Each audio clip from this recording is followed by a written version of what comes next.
Hello, everyone, and welcome into B&T Sports Talk Show. We are happy to have y'all here with us on this Sunday evening. It's 6:30, so you know what that means. It's time to get into the sports. If this is your first time listening to us, go ahead and hit that subscribe button. We appreciate it. Go ahead and hit the like button. Go ahead and hit the notification button. Hit all three of them. We appreciate it very much. So a lot going on this week. We got MLB, we got NBA, we got NFL. So stick with us throughout the whole show so we can get through everything with y'all. But before we get into anything, oh man, B got a few shout outs. First off, how you doing? Yeah, man. Can we see that cup again? I'm good, Can we man. see that cup again? You guys want to Yeah, see let's that cup again? See that cup Look at that. right Look at there? Ooh, look pretty. Yeah. That's nice, right? It's water. Everyone's pumping brakes on. Yeah, let's get to our shout outs here first. We want to give a shout out to Luke. Happy 8th birthday, Luke. A friend of mine, Erica. It's her son's birthday today. So I told her I'd give her son a nice little shout out here. Happy birthday. He's been bugging me to go fishing. So I promise, Luke, we will get to fishing one day here. And then I also want to give a shout out to the S2S Ravens here. It's a softball team I'm going to be playing for in Hawaii in December. And B&T is going to sponsor and help cover a little bit of the fees here to get out there to Hawaii. So we're going to have our logo put onto the jersey. So shout out to all the Ravens, our men's, women's, and co-ed team. Looking forward to it. It's a hot pot of people from Alaska and California. So we're all going to bond in together here and play some softball. And then lastly, like we always do, Brandon Knott and the Sacramento State Hornets took a dominating win Saturday night, 51-16 over the Idaho State Bengals. Taking the record to 6-2 here. Brandon Knott with one tackle in the game here, but I mean the score says it all. It was a high-scoring offense to say the least, and good job to your defense for holding them to only 16 points in a game here. All right. And their next coming opponent is the Montana Grizzlies. They will be on the road in Montana. Kickoff is at 5 p.m. on the West Coast here. So if you do have the ESPN Plus app, make sure that you do tune in to the Sacramento State Hornets. Look out for Brandon Knott on the defensive end, causing all sorts of trouble. And we're pulling for you, brother. Hope you are staying healthy as the season is coming close to an end and you guys are trying to make it to a playoff. That's right, Brandon. We're gonna keep watching you and keep watching at the Sacramento State team. We're excited to cover it for you. So, and if you ever happen to be around a computer, drop us a like, a subscribe, and get in the chat. We'd love to get you on the show. Maybe, maybe after the season's done. But anyway, absolutely. I like it. Yeah, like that. All right. We're going to jump into the NFL, and we're going to start off with the team that loves playing down to its competition, except for last week where they dominated the Detroit Lions. But this week, there's it's just the Cardinals. We'll play like we normally do, and so they did. It was actually a pretty, competitive game between the Ravens and the down and trodden Cardinals, who are throwing Dobbs out there and whoever else. This your team, man? I mean, I don't know. It seemed like an okay game. It seemed like a normal Ravens game where they just did just enough to win, man. What's your opinion on it? Well, actually, it was a pretty solid game all around for the Ravens here. Offense was a little slow to get going here. Most of the points came in the second half. They were only up, I believe, 3 going into the half here. They were only up 7 to say the least. But defense is what it was all about today. Yeah. Arizona scored in the first quarter, and after that, it took them forever to score up until the fourth quarter here. The big thing for me that stands out to this is I know I was pretty hard on Gus Edwards, and there was talks about them going after Derrick Henry, to say the least. And he came out and really showed why he belongs in a Ravens uniform.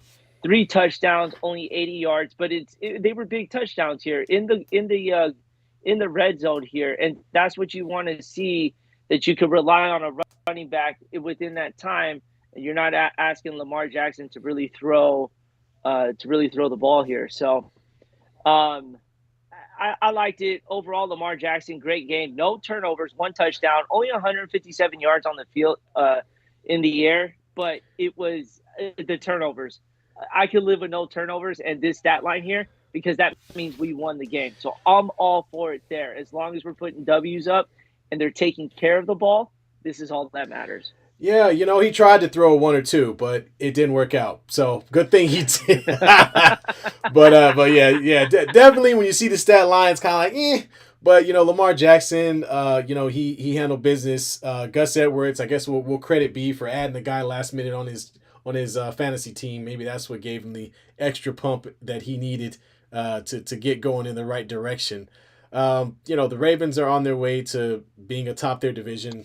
The Bengals, who we'll talk about in a second here, are starting to close in a little bit. We'll also talk about the Browns as well, but mainly the Bengals. But it appears that the Ravens are at least starting to solidify themselves as being a week-to-week winner. So I'm sure you'll take that. Um, 100%. Are you kidding me? Now let's jump into the upset, call it, of the night. Not really. I mean, the Bengals are a good team, but the 49ers and the Bengals, lately the 49ers have been a little leaky defensively, to say the least. They're coming in playing a Bengals team that's been pretty hot the last 4 games. It was tough. 31-17 loss. Brock Purdy comes back off of concussion protocol, makes it in time to get into this game and play, and didn't look that great, to be quite honest with you, throughout most of the game. I think what surprises me most about this game is just how easy it was for the Cincinnati Bengals to run the ball against the 49ers. I mean, Mixon came in, I think first drive. I mean, they were up and down the field, running the ball against what should be was one of the best defenses in the league. And they were giving up a lot of passes at the tight end position to Boyd, and I don't know. I don't know what's going on with this defense, man. But the last couple of games, something ain't right. No, it does not look right. They are missing tackles. They are allowing very rich plays, to say the least. And the secondary, man, I'm telling you, dude, they're getting beat left and right. Kirk Cousins torched them on Monday night, and the first drive of the game by the Bengals started that way as well. The Niners are going to have to really start looking into this defensive concern here. And Nick Bosa holding out has not proven to be worth it right now. He cannot get to the quarterback at all, to say the least. Double teams, whatever the case may be, but we're going to highlight a lot of this because the man damn near almost had 20 sacks last season. So you're looking for consistency when it comes to that. He's the reigning defensive player of the year. And right now he's looking like the reigning holdout of the year with the way that he is playing right now. So there's a lot of questions about this defense, and even the defensive coordinator, Steve Wilks, Shanahan called him out last week, saying they should have never blitzed at the end of the first half here that allowed the Vikings to score. So they're looking a little questionable right now as far as what's happening, to say the least, on the defensive end. I'm going to go through some of the stats, but I want to touch on what you just talked about. Hey, look, I get it. You're mad when one of your coaches makes a play, but I'm sorry, head coach, just shut up.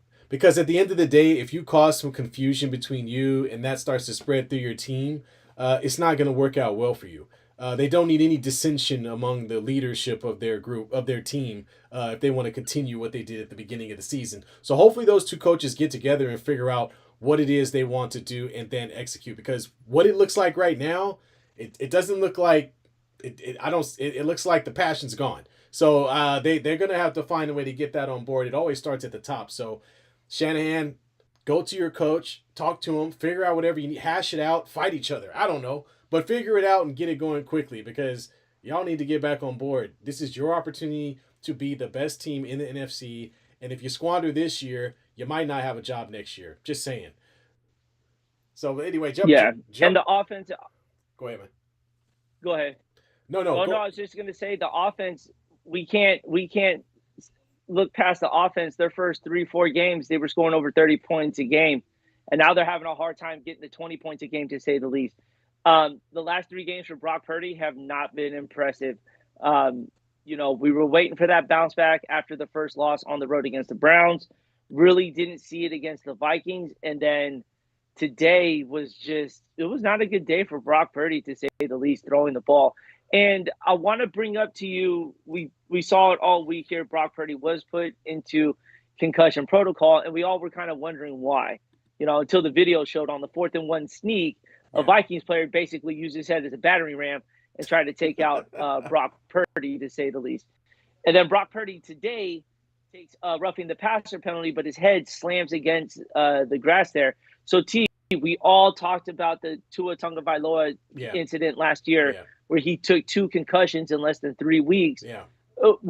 Should the Niners have played Purdy today, or should they have said, "Hey, we're going to have to run with our backup. Let's make sure that he's going to be good to go," because they're deeming him as the franchise quarterback for this team, but you just ran him out there after him showing concussion-like signs. Well, football's football, and you know how that goes. I mean, if the guy thinks he can play and they want to put him out there, they will. Unfortunately, I think the situation that's going to unfold here is that he's not going to play in the next game. Obviously, they're going to take extra precaution this time around.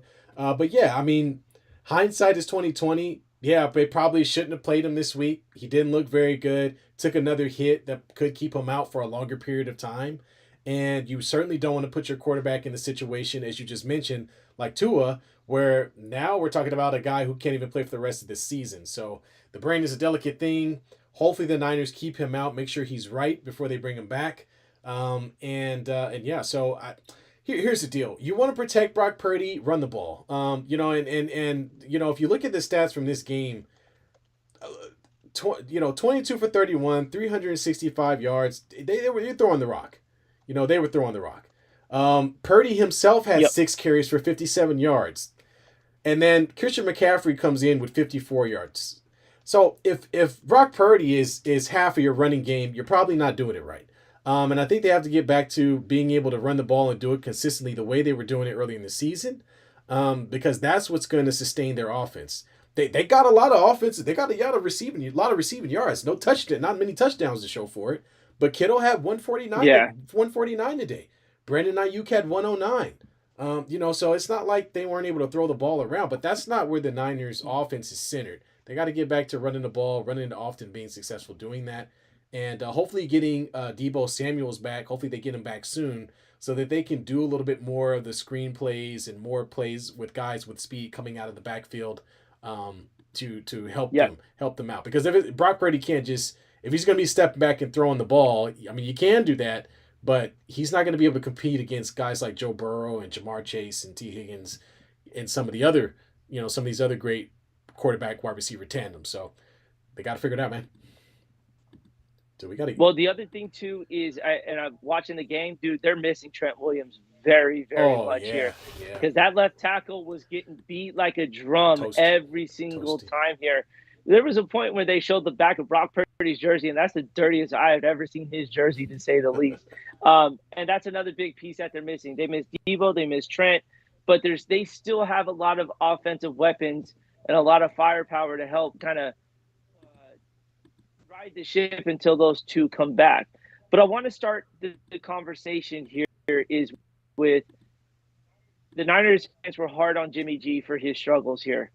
What difference is it now with Brock Purdy when this is a Super Bowl or bust kind of season here? You know what I'm saying?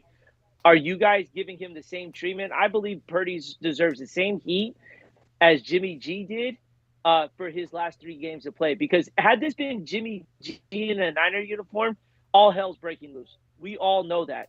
So as a Niner fan, I mean, do you see the question being the same about the comparison with Jimmy G on how they're performing right now? Yeah, man, it's a tough place to be. One is because, we don't really. Brock Purdy has had only a certain amount of games to play, and so we're waiting to see kind of what he's going to be. Jimmy G had a good, maybe, what do you want to say, three, how many years do you have? 2-3 years or so, something along those lines, maybe a little bit more. He had like 4 years. He had like 4 years with them. So about 4 years. So if we're going to compare him, we at least got to give Brock Purdy a full year before we start sort of giving him the same Jimmy G treatment. I feel like the reason Jimmy G got a lot of slack is because those first couple of years they saw some success, even went to the Super Bowl. And then after that, things started to go downhill as far as his injuries and him being available. So fans will sour on you. And the same, like you said, the same thing can and will happen to Brock Purdy if it's in the same situation. So we'll see what Mm-hmm. happens, but I think you got to give Brock Purdy at least a full season before we start giving him the Jimmy G treatment.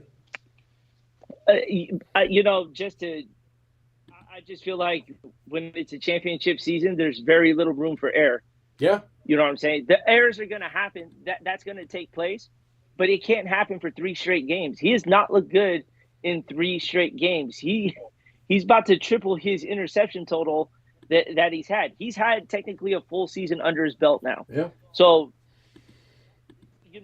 that's the pressure that you have to live with. Is there's no room for error when it came to this team at the start of the season. With all the talk of everyone that they were bringing back, having the best defense up until this point right now, you have to kind of live with that pressure of now the media is going to get on you about the Jimmy G and the comparison to him, because Jimmy G got the same treatment for having bad games. We're not going to say, oh, we're just going to cut him some slack. Brock Purdy's proven now. He's established himself in this league here. And now we're starting to see kind of how he's supposed to bounce back with 3 tough losses. It's tough. Yeah. Well, other problem is you're a 49er quarterback, and unfortunately, no 49er quarterback is good enough. There's been a lot that's come through the door. So we'll see what happens, but it's almost like, and we'll jump into basketball later, but it's almost like playing for the Lakers.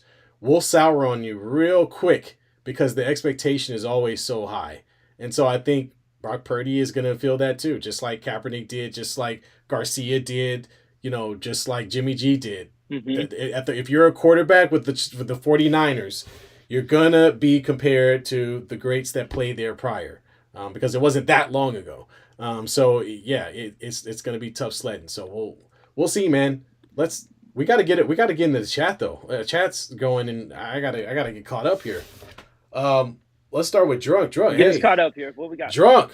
What's up, man? How you doing? Drunk saying his Wi-Fi is out and he's watching the Bears-Chargers game on antenna. Happy how? First off, Drunk, where did you get an antenna? Where did you buy an antenna from, man? I didn't even know they still had those. I think he's just referring to how bad this Sunday night game is. That is why it's got to be watched on an antenna. Is that what he's saying? Okay, because I'm thinking, man, where did you find an antenna? I think so. Man, we bust out the foil. I need to see the game. And we got Effects chiming in. Happy Sunday. Go Warriors. What's up, Effects? Yes, sir. And then did Hollywood Brown, this is Drunk, did Hollywood Brown play himself by asking for a trade? He hasn't been called Hollywood since. Yeah, well. Should have just stayed his ass. I'm cool with him leaving. He might as well stay. You wanted to think you were something else, go. Because now we have Zay Flowers. And Zay Flowers is a pretty good trade-off to say from Hollywood Brown. So I could live with it. I hope you're doing well in the desert, Hollywood Brown. Yeah, well, I mean, he might end up getting traded. I mean, I don't know when Kyler Murray is coming back and what that situation looks like, but I don't know. We'll see. We'll see. And then Josh with, would you trade Russ and Connor for Lamar? 20-man PPR on my roster is Russ, JT, Aaron Jones, Tyreek Hill. Okay, all right. Kirk, Kittle, Jacoby Brooks. He's referring to his fantasy roster, Yeah, and yes, I know, yeah. Make the trade if you have the opportunity to do it. You got a dual threat quarterback in Lamar Jackson, but he's starting to show signs of being a good pocket passer. He did have his first 300 game in a while as a passer, but this new offense that the Ravens are rolling out is designed for him to be more of a pocket passer here. So you're going to see a lot more. His throws are looking a lot better week by week. I would take the risk and make that trade there all day. Yeah. Russell Wilson? Is that who we're referring to? Yeah, okay. I would have gotten rid of him. Yeah, anyway. Then we got Drug chiming in with, yes, Josh, yes, make that trade. And then Drug again, get Lamar. So let's jump back in. So a couple of other games we wanted to discuss was, one was a matchup between 2-4-2 teams, and that's the Browns and the Seahawks. Maybe a game you might have glossed over, but these teams are actually competing for something. The Seahawks have had a resurgent Geno Smith, who has taken them from the basement of the NFC West after the Russell Wilson situation, which most of us thought that once Russ left, this thing was just going to be a complete cluster disaster. Just they were going to be trash. However, they have since turned the corner. Metcalf has continued to be a number one receiver. Lockett has played well. Kenneth Walker has come in and provided some offense on the ground, and Geno. I mean, a guy whose his first 2 years had to be some of the worst years in the entire league, is now a winning quarterback, and if correct me if I'm wrong, is Yes, he is. atop the NFC East right now, or excuse me, NFC West. So West. West, yes. So yeah, so man, did you get a chance to catch this game? And well, it kind of tickles me that Kareem Hunt is out there, but did you get a chance to to catch some of this game? Being kind of what were I your did. thoughts? I think Seattle is really showing themselves that they're not to be messed with in the NFC West, and we were looking for that contender for the Niners to challenge them for the division. I think you and I both thought that they were going to run away with this, and now they're in second place behind the Seahawks, and they haven't even faced them Yeah, yet. And if you were to put the two teams together right now, I'm taking the Seahawks all day. It's the consistency that you're seeing from the Seahawks here. You hit on it. Geno Smith has really resurrected his career from being a journeyman, starting for like four different teams, and now he's found a really good spot in Seattle, and he's playing very well. His weapons aren't the greatest. He's DK Metcalf, Tyler Lockett. I'm not taking anything away from those two, but they're not. You're not looking at them as all pro. Like really big threats to say the right. least. So, and then who's the running back as well? Why am I Kenneth blanking on him Walker, right now? Walker. Yeah, Kenneth Walker the Yep. third. They've got a good tight end core as well. The defense, surprisingly, is stepping it Got up again. got So Wagner out there still the making plays. the this Wagner Still is out out there there. running people over like he was James What? Harrison with the Pittsburgh Steelers. Bobby Like Wagner? James Harrison was out there for quite some Yeah, he time. was. You're right. You're right. But yeah, man, and So I like what the Seahawks catching with. yeah, this game, it looked like the Seahawks were gonna kind of really run away with it. The Browns did come back, as you stated, B, and Geno had some throws that were a little curious. They had a hard time and didn't really get a score through the I believe the third quarter. It wasn't until the very end of the fourth quarter they came through at the very end, and got a touchdown Yeah, to seal the deal. They were actually down 17-20. So the Browns, give them some kudos. They're playing with their backup quarterback. What's this guy's name? PJ Walker. I don't even know who this guy is. And he's out there, helping them, helping them at least stay competitive. But as you said, they have weapons across the board. Their defense is still good enough to compete on a Sunday to Sunday basis. And the Seahawks are going to continue to improve, I think, as the season carries on. I really got to give some more kudos and more, to Geno Smith. I don't know if folks remember, but when he came in with the Jets, he was god awful. I mean, we're talking oh about God, we're talking terrible. about we're talking about 12 touchdowns, 21 interceptions, his first season as a starter. He it was rough, so bad that he only got 2 seasons and then he was gone. So I think this is really really a good story, for Geno Smith to be in the driver's seat with a winning team. I don't know how far these guys can go, but they got some young talent all over the board. We just talked about it with Walker and Metcalf and Lockett. So I'm looking forward to seeing these guys compete. And yeah, the Niners got to watch their back because this is a team that's up and coming. Yep. Get us caught up in the chat. Oh, man, we gotta stay up on it. Oh, we got Mama Birdie. What's up, Mama Birdie in the chat? She was on it.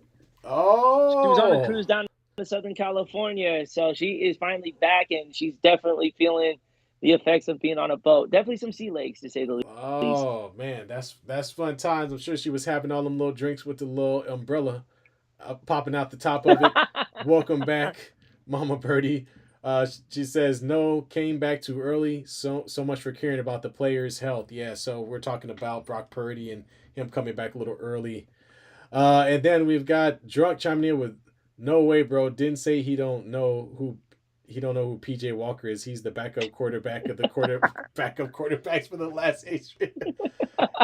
Exactly my point. Can we just call him Cade McNown? Can I just call him Cade McNown and be done with it? I mean that way. I mean, didn't K Big down quarterback for the Browns as well? He probably did. He quarterback for every You know team. what I'm saying? Cade McNown was a backup quarterback for half the league. Oh man! Talk about a journeyman, to say the least. There, good God. All right, awesome. Well, let's jump back into it. We got one more NFL game to cover, and then we're gonna switch over to some basketball talk. And well, actually, we got a couple things to talk about in the NFL as well. So the Eagles and the Commanders. The Eagles aren't too far off the Niners, where their defense has been had some slippage as well, and they've allowed some teams to get in there after that loss to the Jets. And the Commanders were right there. I really like the Commanders. I like what this team is doing. Yep. They're a nice young team, talented team. I think we've talked about this before, but they couldn't do enough to defeat that man, and that man was Jalen Hurts. Man, did you? This was he came in and with 4 TDs in this game, and he did what he should do as a top quarterback in this league. Yeah. We watched the game here. The Eagles played from behind on the road, but they stayed within it. Yeah. The Commanders have a lot of great things going for them, to say the least. I think Sam Howell's going to be a really good quarterback here. Terry McLaurin, Brian Robinson Jr., who's been a little inconsistent of late here, but I think he's got the potential of being a solid running game. And at defense, it needs some work. They got Chase Young. They need to kind of really build around that there. But the Eagles these are the games you have to find a way to win on the road, because the Eagles were down and the Commanders just couldn't put them away. And that's the difference between a young team that's up and coming compared to the Eagles, who were just in the Super Bowl last year here. So you can see the difference as far as play goes. But this is a good losses suck. But as far as for the Commanders go, you could really build off of this. It's the second game that they have lost to the Eagles by no less than a touchdown. They lost to them in overtime in Philadelphia, and they took them to the wire here. Yeah. They're not supposed to win these games, to say the least. And they are giving the Eagles everything they can ask for, which is a great momentum builder for them going forward. So yeah, can we talk about? But did you see the catch? Oh, go ahead. No, I was going to say, did you see 55-year-old Julio Jones catching a touchdown pass? It's almost like he got rocked. He did, but it's almost like he popped up out of nowhere and caught a TD. I'm like, wait a minute, who? Julio Jones. Yeah, so I thought that was interesting. But getting back to your point, you're talking about the catch by AJ Brown. He basically recopied Odell Beckham, the toe tap or the one-handed catch. That was a great touchdown catch. Probably in the NFL as of right now. Man, that's and that's why the Eagles are where they are with that talent and that deep in that front line. Yep. They're gonna be tough to beat throughout the season. They're 7-1. They have the best record in football right now. So we talked about that matchup with the Niners and about how maybe the Niners would be right at that level. Looks like they were seeing some slippage. So that'll still be a good game, but if this continues, man, it's going to be tough to stop these guys or stop them from running away with the top record in the NFL for sure. Yes, sir. And then Drunk coming back to us here. Here's my thing. Still calling them the Redskins here. Redskins Commanders, still the same thing. Redskins offense looks no better than last year. Is Benini overrated? I wouldn't say it's overrated. I think it's improved much from last year. There's just no consistency, to say the least here. But there are the signs of improvement that you see here. It's just all about developing that consistency, to say the least. And then he goes, "Don't ever disrespect Julio, because if Julio is old news, then I'm officially getting old. Hey Dude, man, I had no idea. I had no idea Julio Jones was even with the he Eagles just until his name popped up in literally the end popped up zone. out of the end I was zone. like, what?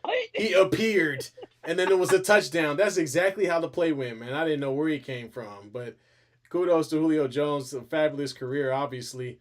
But yeah, man, I was like, who? Who is that? And I was like, oh, that looks like Julio Yeah. Jones. And I was like, oh, that is What is Julio he? Jones. He's still in the What? league? Where did he come? Where did he come from? Oh That's a good man. question. And a couple of topics we'll hit on. One is Kirk Cousins, unfortunately tears his Achilles. Um, Well, after in the they Vikings. haven't confirmed it just yet. He did hurt the Achilles, but that Okay. looked like a tear to say the least Okay. against the Packers here, and that's a I big blow mean, because you and I have really been very critical of the Vikings and yeah, the way they started their season, yeah, and now they're turning it around, and now they got to deal with this here. So that's a tough break for the Vikings there. it's a wrap. I mean, if he's out for a long period of time, we talked about the fact that they needed to probably look in a different direction or start having some new ideas about how to move forward with this team. And you might see a different quarterback. We might not be Kirk Cousins, unfortunately. Hey, Just so might. what's this going on with this Olave guy with the Saints? What's happening? Be So earlier in the week on Monday, Chris Olave was arrested for doing 70 and a 35, to wait, say what? the least, right? He's And a we third. all, it's What? first of all, what are you doing driving that fast in that residence, Just to say the get on the least? Because freeway, we all man. know they could probably hear you coming from a mile away. Yeah. Um, so he gets arrested in the body cam footage of the officer who's arresting him. He goes around and says, "I play for the Saints." He's using his celebrity status to try to get out of this, and the officer just responds and just said, and left it at that, and proceeded with finishing the job. Now, obviously, Chris Olave played today, but these are the kind of things that you cannot be doing, getting in trouble. What are you doing 75 and a 35 in the middle of the night? Get, You know what I'm saying? just get on the freeway, man. And God. and guys are really. I mean, didn't we just go through this last year with the Raider? Oh man, why can't I forget the guy's name? The Raider slot receiver who ended That up was 2 years ago. 2 years ago. Excuse Henry me, Ruggs. Ruggs, Henry who of Ruggs. course got into that fatal accident. And guys got to really be careful and pay attention. I mean, seriously, go call yourself a driver to get yourself home. Do something, but putting yourself in Yeah. that situation, it could have been a lot worse. Could have been a whole lot worse.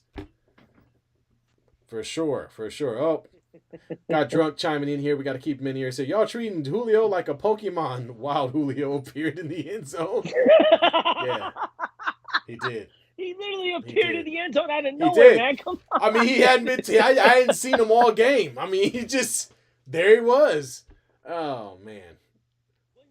What news did you hear this year before the NFL started that Julio signed with the Eagles? I missed that memo. I don't during think it this was at the offseason. beginning of the year. I think it just happened I think it was over the course of the season. Oh, then we got drunk again. Vikings so trash, it might as well be an Achilles tear. Yeah, like I said, they might want to move in a different direction. It's looking like Yeah, it, for man. sure. And then Olave crashing out in the worst way. That's what happens when you realize you're never going to the Super Bowl with the Saints. Well, yeah, I guess so, man. But there's a lot of guys that will never go to the Super Bowl. I don't know if that's a reason to get out there and crash your car. We'll see. We'll see what transpires. Luckily, he got to be on the field, so nothing really happened to him in the long run. Slap on the wrist at best. And drunk also been giving up on a lot of routes a lot lately. Actually, you kind of right. There was a couple of deep balls today in the Indy game that I think last year he would have been to. This year was this game. I actually didn't bring that up, but he really slowed down on a lot of deep balls. One that he was catching all last year, to say the least here. So So who knows? There could be some underlining issues to say. so 75 in his car, but 35 on the field. Is that what you're saying? Yeah, he's doing the opposite. Yeah. He's doing the opposite of his driving. Yeah, it's ridiculous. Uh, All right, so and you see, folks, when you interact with us, we interact with you. Shout out to Drunk for keeping us engaged with the chat here. So if y'all got an opinion, you guys want to spit it out, bring it out, man. This is the time. This is where we talk sports. Come join us. We're not telling you you're wrong in any way here. We love having these kind of conversations. absolutely, absolutely. That's what we want. That's exactly what we want. And now we're going to transition into the NBA as the season has started, and we are a couple or a few games in now. So we get a chance to kind of talk about how we feel our teams are playing, and in their this early in the season. There's still there's a lot of basketball left to play. But we're gonna start with my team, of course, who went 1-1. We beat the shorthanded Suns, not by much either, by 5 points. And then we got I won't say lambasted, but we did not play very well against the Denver Nuggets. And the Denver Nuggets, they know what they're doing. They have the team in place to get things done where they can go in and call the same play 5 different times, and guys are knocking down their shots. Nikola Jokic is nothing to play with. And the Lakers in their first game found that out. And the Lakers are still trying to figure some things out, especially with their roster and their starting five and who's coming off the bench. And, quite honestly, even in the Suns game, offensively, they've been terrible. They don't look very good in any half-court offensive set. Christian Wood came in against the Suns and really helped save us with a lot of defensive rebounds. LeBron had to play more than his 29 minutes he played against the Nuggets to help us get the job done. And our guards are they're not playing up to their potential. And I know D'Lo can be on and off again, but Austin Reeves has not been he hasn't been very good this season at all. He's getting into the paint, pulling up with the jumper going left and right, and the ball's coming off the side of the rim. So nothing very impactful there. Gabe Vincent is struggling to find his fit alongside the rest of the team. And the only guy that they picked up, I think that's really had a big, impact, well, two guys I'll say, is Taurean Prince, who has played well for what we're asking him to do, and Christian Wood, who surprisingly has come in and played well. But guys like Reeves, Rui Hachimura, D'Angelo Russell, these guys have been non-existent. Rui Hachimura, who played very well in the playoffs last year, has been out there forcing the ball. I mean, the guy gets the ball on a break and he goes up against three people. He's looking to score every single time, and a lot of what they're doing is out of rhythm. And so you get a lot of these young guys that are taking shots, a lot of contested shots, or catching the ball and just going to work to shoot the ball. And a lot of that has to do with our lackluster half-court offense, which we don't have one. So we've got to find a way to create a rhythm offensively for these players so that they're catching the ball on the go, or they're coming off screens confidently, or that they know how to make a second play instead of just stopping in the paint and turning around in circles and throwing the ball out to the nearest person. And again, AD has to be the center of all of what they do, even if he's not touching the ball. He needs to at least be setting the screen. He's got to be doing something. So I don't really like the way our offenses look this first few games. I think our offense looks a lot like it did 2 years ago, where it was just LeBron or nothing. And so they got to figure out a way to get these other guys involved, because right now they look piss poor on the offensive side of the ball. I think the other thing, too, to talk about, it was, for some reason, time management for LeBron James in the first two games of the season. The first game. They got rid of it the second game. The first game. Yeah. Well, they had to, because they were going to go down 0-2 if he's not in the game. Right. But what I don't understand is a guy who didn't play in the preseason. Well, I should say, well, no, he didn't play. He was seen sitting on the bench eating food. You know what I'm saying? There should be no minutes restriction for him. Absolutely none. And you don't go out and make that announcement at the start of the season. No. There's no reason why he needs to be on a minutes restriction, to say the least there. But we've seen in this first week. Now, it is the first week, but it comes with the territory, just like being a Niner fan. You guys don't have a bench yet. Like that, we don't know who's coming off the bench or what rotation you guys are looking to have to help either build a lead or sustain one when it comes to it here. And there is no flow on the court when that second unit is in. It just looks like it's a bunch of one-on-one.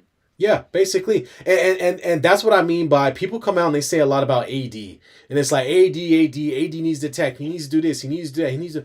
AD is not a guy who's going to catch the ball in the post 20 times and create points for you. He just isn't. Okay, so you're not just going to force feed him. It has to be a part of an offense. It has to be a part of an offense, and unfortunately, that's not what they're doing. Okay, so that's why you end up in situations where you're saying, "Oh well." Yeah, let's play this one-on-one basketball where we feel we have an advantage with AD on the guy. Let's just toss the ball into him. We'll see what happens. It don't work like that. Yeah. It don't work like that. And to be quite honest with you, there are very few players in the league, bigs, that you're going to throw the ball into that are just going to get you buckets in the post. It's just Nikola Jokic and Joel Embiid. That's pretty much it.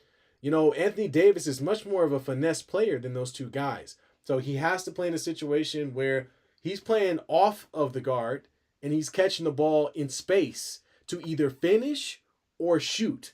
That's when he's at his best. He is not at his best going, "Hey, give me the ball. I'm on the," and then they just dump it to him 30 times. It doesn't work like that. I'm sorry. I'm tired of people saying that. He's not that type of player. He's never played like that. So can we get off of that? No, it's not going to work. Okay, stop saying that. No. I've heard it all before. I've watched the Lakers play. It doesn't work. They have to do it within the confines of an offense where he can catch the ball on the move and finish at the rim. That's when he's at his, or catch the ball off a screen in open space and knock down a shot. That's it. He's not going to one-on-one it every time. No. Sorry, I had to get that out of my system. I'm just tired of hearing it. I'm tired of it. Stop it. I know you are. And then Junk comes in with Gabe Vincent, thought he would look good playing with Braun, laugh out. Yeah, well, Gabe This is the season where we finally. Gabe Vincent doesn't look good playing with Braun because he's not playing with Braun. He's not playing very many minutes with Braun. And one of the reasons Gabe Vincent is struggling is because when he played with Miami, the ball was in his hand 80% of the time. The best thing they could do for Gabe Vincent is if he's going to be the main guard, he has to have the ball in his hand. But unfortunately, when you're playing with Reeves or with D'Lo, that's not the case. So yeah, it's going to be a tough fit for him, and I feel for him. But he has to find a way to play off the ball if he's going to continue to be on the team. That's ultimately what it's going to come down to. And then Drunk with more. This is the season where we finally accept AD as a role player. It worked like that with AD in New Orleans before he had a million big paydays. And then I might as well trade AD for Clint Capella if he's gonna be by the rim. I'll let you answer those there. That's I think I already answered it. I'm telling you why AD is the way he is and the best way to use him. And if you don't use him in that fashion, then yeah.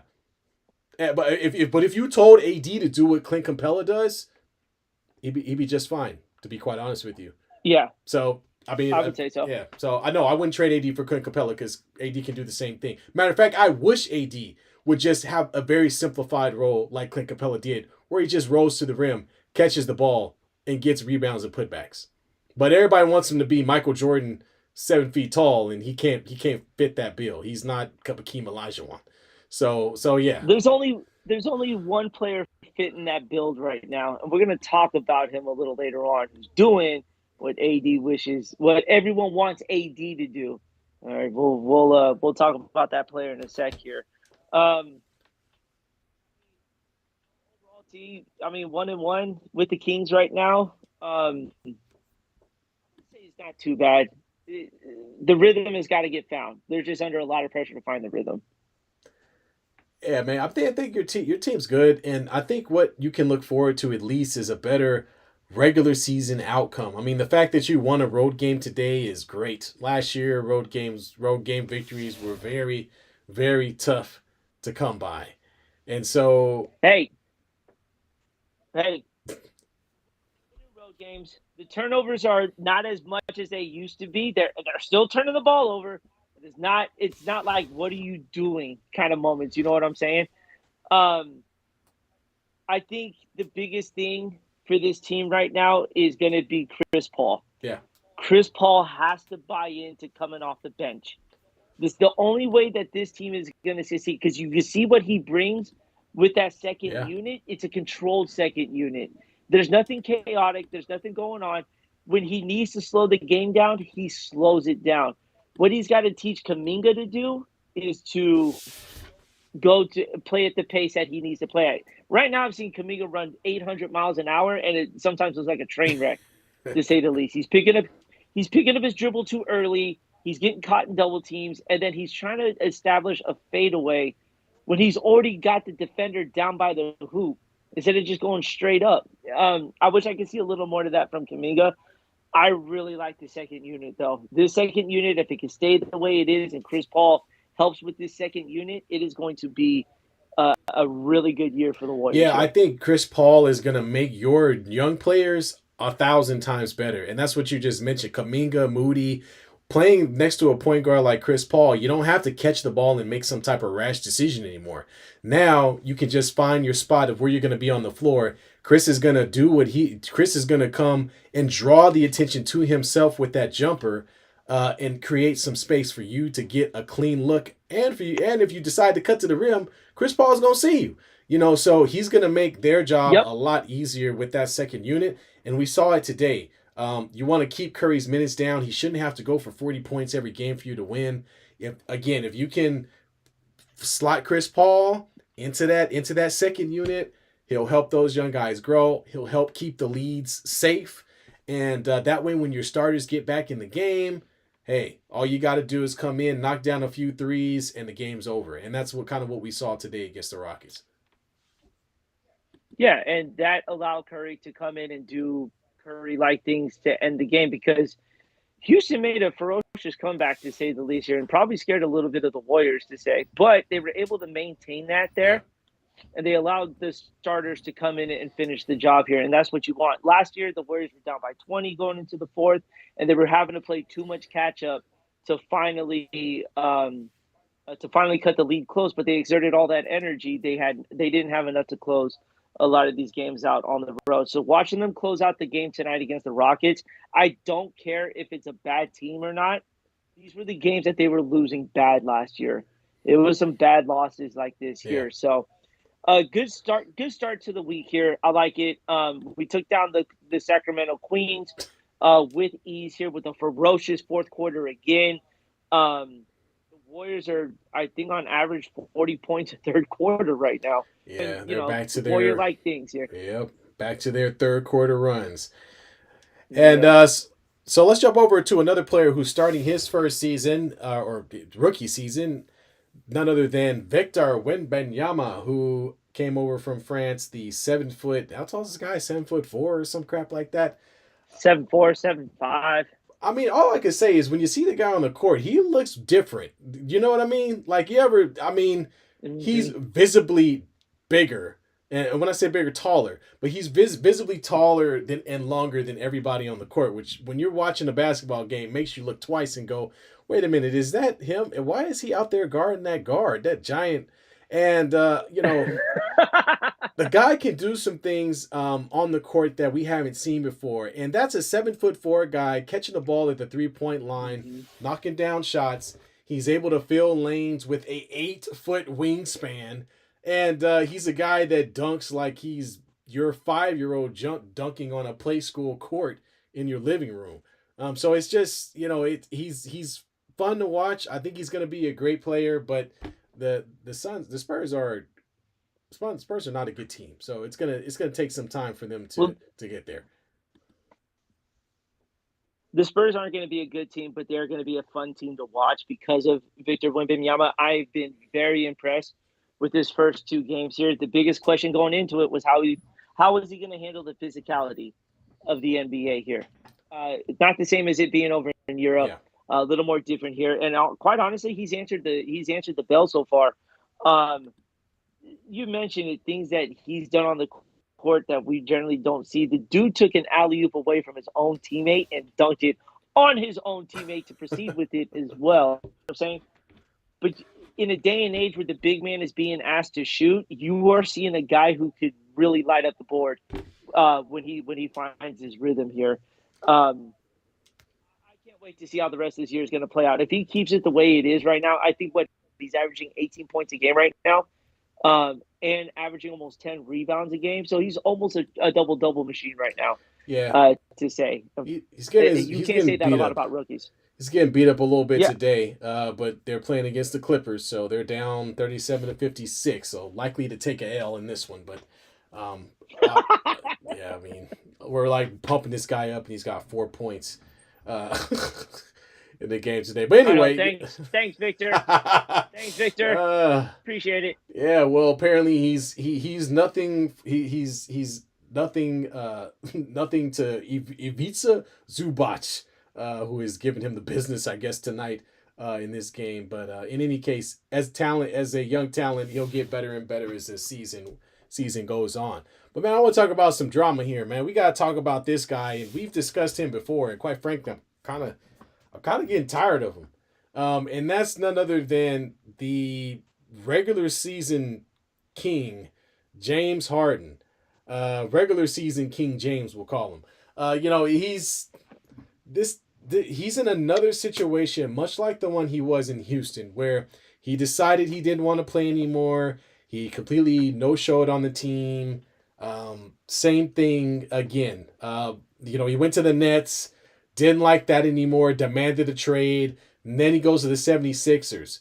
They go into game 6 against the Celtics last year with an opportunity to go to the finals, and Embiid and James Harden are nowhere to be found. And they end up losing in 7 to the Celtics. And after all of that, somehow along the way, he decides he wants to be traded again to the Clippers. I'm trying to understand what James Harden is thinking. He's souring a very good 76ers team that has a lot of good talent with Tobias Harris and Tyrese Maxey. You got Joel Embiid. Yeah. There's some great players on this team, and the fact that he's just like bowing out on the best possible situation he has to compete, in my opinion, because if he went to the Clips, what's he gonna do there? I mean, James, he's gonna ask for another trade after he figures out that Kawhi Leonard doesn't practice, only plays 50 games a year, and is probably gonna get hurt before the playoffs begin. So what is he gonna go? Why does he want to go to the Clippers for? It boggles the mind, man. He is speaking his way out of the NBA because, quite honestly, the more he does this, the less teams are going to want him to play on their team there. He's been nothing but a distraction for the Sixers since coming here. You played half a season and then you decided that you want to retire a Sixer. How do you know that?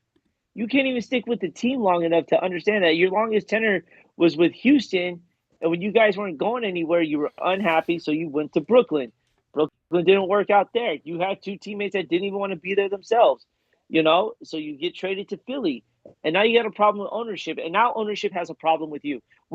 What boggles my mind is the inconsistency of the story right now is that they're saying that James Harden, the coach is saying, Nick Nurse, he didn't travel because he's got to get his conditioning up for missing most of training camp. Right. I'm not buying that one bit here. I'm not buying that at all. I think there's a legitimate reason why he's not with this team, and it's not because of conditioning. We've seen players come back after being hurt, and their conditioning is not up to speed. But they get it, and once they get into the rhythm, it's good. I really think they're really trying to shop James Harden right now before this in-season tournament takes place, because they can't have this no more. And like you said, Joel Embiid has been through this way too many times. It started with Jimmy Butler when they got him. Yeah. Right? And then the whole fiasco with Jimmy Butler, they chose Tobias Harris. Yeah, I guess so. Over Jimmy Butler. Yeah. And so Jimmy Butler goes to Miami. You know what I'm saying? And then they get Harden. Joel Embiid can't have a duo to help him out.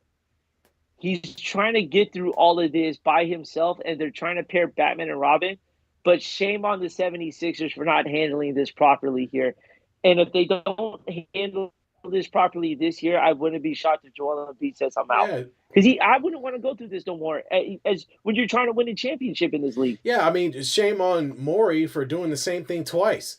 I mean, seriously. I mean, do Exactly. you like being beaten by this? Mating to look a fool by this guy. Like this is the second time, and James Harden got to be the only person to return McDonald's French fries. Like I mean, he literally has turned on every team he's played for in the past 2 years, Yeah. and just decided he just don't want to be there no more. Frankly, I'm tired of it. I don't think he's that good of a player because when it comes time for the playoffs, the guy has not shown up in his entire career. His entire career, he couldn't do it with the Rockets. He was the man there. He couldn't do it with the Nets. He thought that was the great place to be. Well, that whole thing fell apart rather quickly. And then he went to the Sixers and actually had an opportunity to compete and go to the finals, and he whiffed. And then he's mad because he whiffed and now he wants to be traded.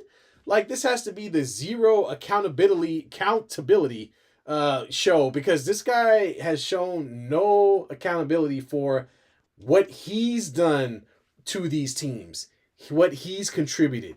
Just go back to Houston, go play with them. You won't win anything. You might get dry humped, but you won't win anything. And you can hang out and drink Chinese wine and smoke cigar. I don't know, but don't play basketball on a winning team anymore because it's not suited for you. It's not suited for you. Yeah. Winning teams ain't for you, Yeah. James Harden. You're not winning a championship. It's not gonna happen. Take the Russell Westbrook path. As much as Russell Westbrook sucked with us, he's a good teammate. He's a guy that can compete. And given the right situation, he accepted his role, took less money, came off the bench. He's done all that to try to stay in the league. James Harden's doing the opposite. He's trying to get out of the league by pretty much pissing on coaches, players, and franchises. So, cool. Yeah.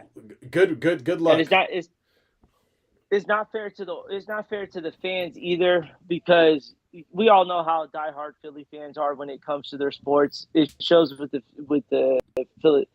Phillies, with the Eagles, with the Flyers, and the 76ers now. And you won a championship. And this is a disrespect to that entire organization and fan base because they can't trust you. Right. And at this point, no other team is going to trust you when you continue to do this. Right. Like, man, when management looks at it, they're going to be like, this dude's going to disrespect us. Why are we going to bring this into our locker room here? And all he's doing is just causing more tension and more separation from the players, the coaches, and himself as well here. So he might as well just step away, get his mind right, and maybe not come back to basketball, to be honest with you. I hope he does get traded. I hope he gets traded to the Clippers and they get bounced in the first round. What happens if he goes to the Lakers? He's not going to go to the Lakers. I'm just. He's not going to go to the Lakers because it's like, what are they going to do? They're going to trade. What are the Sixers? The only thing the Sixers can get from us is D'Angelo Russell. I don't think they want D'Angelo Russell. I don't think they want maybe if we at least. Yeah, well, exactly, and not only that, but we can't even trade anybody till the deadline anyway. We just signed all these people, so it's just like, look, Harden, just accept the fact that you're going to be number 2 on whatever team you're on, and stop quitting on every team so that somebody can actually sign you. So I just think, in the long run, I think he will get traded, but it's probably not going to happen until the trade closer to the trade deadline. It's either going to happen in the next 2 weeks or before the deadline. So I think that's it. So we'll see how it goes. And then Effects back in here with us. Going back to the Warriors, turnovers down already without Poole trying to impress the baddies. The only baddie he's trying to impress is Ice Spice, and he tried. Thank God we ain't got to deal with that. Yeah, right. Effects comes back. I have Harden on my fantasy team. Should I trade him? It's going to be a while until he plays. So. Yeah, there's a chance he may not play for a majority of this season because unless they trade him, he's going to find every excuse in the book not to be on that court. And that's what he's done in the past, so he's probably going to do it again. I don't know if if you got a chance to catch any of it, T. No, I didn't get a chance to, man. But I know the Diamondbacks are playing the Texas Rangers, and that it's tied up. I think they're playing. They're playing Yes. right now. Are they playing tonight? They're playing right now, right? No, No, they not play. tonight. They play Tomorrow. tomorrow. Excuse me. Game three Shows is you what I tomorrow know. night. But what I like though is I'm not having to wait 4 games for a championship game. They're 2 games back to back, a day off for travel, and then they get right back at it tomorrow here. Not like the NBA Finals where it's 1 game, 3 days off, media day, another game, 8 days off, media day, and another game. You know what I'm saying? MLB is just saying, hey, let's, a survival of the fittest. Who's going to want this a little more here? Yeah. The Rangers came out in an exciting game 1 on a walk-off home run to win it, and then the Arizona Diamondbacks politely said, "We'll match you guys and just take that ass whooping 9-2." Or 9-2, and we'll head back to the desert 1-1. I don't want Texas to win because the Giants' old coach is on there. Oh, that's right. Good old Dusty And Baker. Bruce I mean, Bochy. Bruce Dusty Bochy. Baker I'm sorry. retired, I'm and tripping. kudos to Dusty Baker for retiring. Finally got his World Series ring. A hell of a manager. His great years are obviously in San Francisco with the Giants. But we're happy to see him get that one title. But Bruce Bochy, let me come out with this real quick. This fool retired 2 years ago from being the Giants manager, and he goes, "I'm gonna enjoy retirement. I'm gonna hang him up and enjoy my red wine." 2 years later, this fool is back in the World Series trying to win the title with the Texas Rangers. So that's why I'm rooting for the Arizona Diamondbacks. You lied to us here in San Francisco. You said you was going to retire. We sent you off, and now here you are coaching again. Miss me with that. Oh man, there's always a vendetta there, right? Of course. Of course. There has to be. There has to be. Oh man. Well, let's see. My Lakers are down 61-68 in Sacramento right now. Third quarter, 10 minutes to play. They were down by 11, so they're doing something. To be honest with you, it doesn't look too good. Like I said, the guards have played very poorly. Reeves with 5 points on 1 of 10 shooting. D'Angelo Russell 5 points, 1 of 4 shooting. Gabe Vincent has made all of his shot, but he only has 2 points. Rui Hachimura 1 point. So not getting a lot from our front court here. Torian Prince and James with 9 points. Anthony Davis with 17. The only person in double figures. Oh, outside of Christian Wood, who also is in double figures. So hold on, but is that 17 in the first half, or is that? Oh, that's 17. That's 17 in the first half. That's 17 in the first half. Yep. He better see. Last time he scored 17 in the first half, he stopped scoring the rest of the game. Yeah, well, let's tell Austin Reeves, D'Angelo Russell to score more than 5 points, and then maybe we can talk about it. I'm not just going to throw it all at Anthony Davis here. It's a freaking team, for goodness sake. I mean, somebody else should probably score the basketball. He's not going for 50. I can tell you that right now. So, yeah, Reeves and Russell, help me out here. Make a jumper or two. Rui Hachimura, we only pay you to score a point, so 1 point ain't going to do it. Cam Reddish, why are you playing? I mean, I don't know what. Oh, man. And Christian Wood with 11 points. Give him more minutes.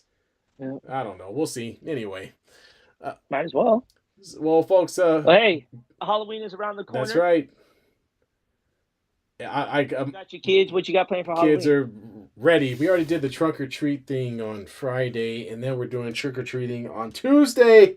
My son is going to be Luigi. My oldest son is going to be Michael Jackson. I am going to be a black man. I don't dress up for Halloween. That's what I'm trying to say. So I'm not really gonna. I don't really ever dress for Halloween. My wife gives me a lot of grief about it because I don't do it.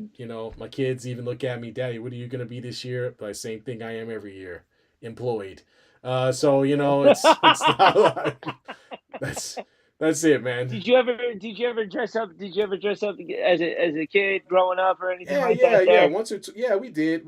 I did as a kid, a little bit. But once I had kids, I was just kind of like, you guys have fun, man. I'm just gonna rummage through their candy anyway, and pick out all the Reese's Pieces, all the Reese's peanut butter cups. Excuse me. Reese's is your thing? Oh yeah, oh for sure.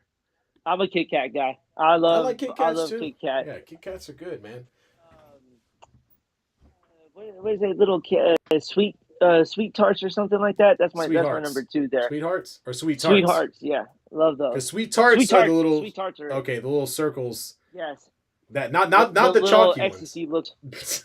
No, no, I like. Oh my god. No. You got a favorite?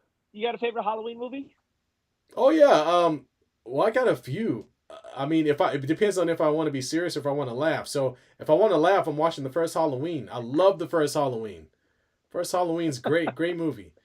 I love it. I love the way my favorite scene is when Michael Myers is in the minivan in the station wagon with the wood paneling, just chilling on the street as the kids walk by. Nobody notices him. And he's got the white mask on and everything. He's got the mechanic outfit, the white mask on, in a family station wagon with wood paneling, and nobody saw him. And I don't know if anybody knows about these wood paneled station wagons, but they're about 15 feet long, and nobody Yeah, saw him. And we saw him, but nobody else did. I just love how he just the 6 foot mechanic. Nobody sees him, and I just love how yeah. he's chasing people in slow mo, and nobody can seem to catch up to him. I love it. And my other one is The Shining. I love The Shining. Shining is a great horror movie. That's a I good know one. for some of the newer kids who are used to, YouTube and crap, probably couldn't watch it because it's a long movie, but it's Yeah. very suspenseful, and you got the red rum, and there's a lot of fun stuff in there. It's a great movie if you take the time to sit down and watch it. And before I move on, sorry, I got one more. The Twilight Zone saga, Twilight Zone marathon. It's, gotta love that Okay. too. So, anyways, that's me. B, what Okay. you got? What you got? Well, I'm a complete pansy when it comes to scary things here. I can't watch it without my hands in my face. One eye out the Oh finger my like god. this. You know what I'm saying? Closing my eyes and stuff. Ask anyone who's been to the movies with me. I can't sit through it, dude. I'm such a wuss when it comes to it. But I think the scariest movie for me is gotta be The Exorcist. Okay. Um, and the Saw saga. The Saw saga was Oh, something else dude, there, dude. Like man. I don't know what it Oh, was about it. You know what? It's because he's. I don't know if it's like it could get to as close to real life as you can get, but is it? I was kind of terrified of it there to say the least. It You was know, you pretty know, you know what suspenseful. pissed me off about that stupid movie? What's that? After all that, okay, the guy ends up being a cancer patient. Ends up Oh being yeah. some sickly old. Need I remind you in the first movie that Danny Glover was in? I don't know if anybody remembers. The guy was jumping over tables, escaping bullet fire from him and his partner. And then I come to find out it's a 60-year-old man with a life-threatening disease. Get the F out of here. I'm done with it. I didn't watch any of the rest of the movies. I'm done. I don't like when I it think doesn't it make for sense. me. I think for me it was the plot twist, just as far as making people think about how their actions have been. Oh, Um, yeah, okay, yeah. all those times, and trying to get people to see the bad to get to the good, to say the least. I mean, but their bad was like damn near killing Right. themselves. You know what I'm They saying saw to my to say, arm but off real quick. yeah, I'm like you. I've never been one to dress up. It's not my thing. I've tried. I don't like putting on costumes that I can't really breathe in. The masks don't really do it for me. I got a hard time seeing already. But I did do the trick or treating. That was. I remember, always having the pillow sack Yep. and seeing if you could fill it up before the end of the night here. Um, I know it now with things because of kind of how the world's coming around and the trunk or treating for the kids here. It's just I don't know. I like the old school, dude. There was nothing like knocking on a door, saying trick or treat, and getting some candy, going up the block, mapping out where you're gonna go, see who gave out the biggest candy bars, stuff like that.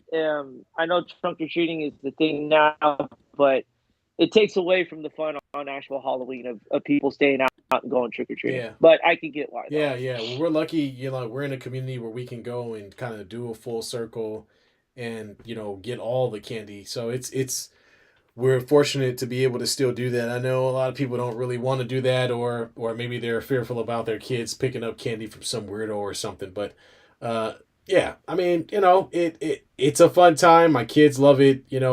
Nightmare Before Christmas, all that great stuff. So we're having a good day with it. And of course, for my wife, she celebrates Day of the Dead, which is in the first, the beginning of November. So yeah, so we got a few holidays going on right here.